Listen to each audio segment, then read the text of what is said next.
One thing about us as South Africans is that we were taught very well that we must respect our elders and that we must always respect hierarchy of how things happen.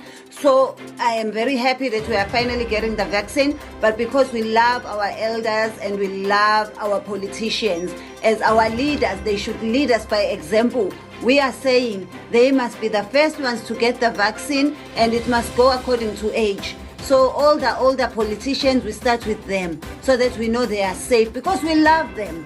We really love them and we want them to be safe. And without them, there's no one to lead us. So can we please start vaccinate them and then follow by everyone who's ever had a big tender and then in the hierarchy of tenders. After that, we go with people who receive the food parcels. They must be the next ones to get. And then after that, we will know that the vaccines are fine. They didn't do anything to our leaders. They didn't do anything to our tenderpreneurs. They didn't do anything to our food parcel recipients. And then they can come to us. Because till now we are fine. We've always been last when it comes to everything. Why must we be first now? We are fine. We are actually now enjoying being the last ones. We are really enjoying being the last ones. So start with the others and come to us last. We are happy to be last. Please. Don't give us favors now. We are happy. We are used to being last. We've always been last. And this thing must also go with connections again.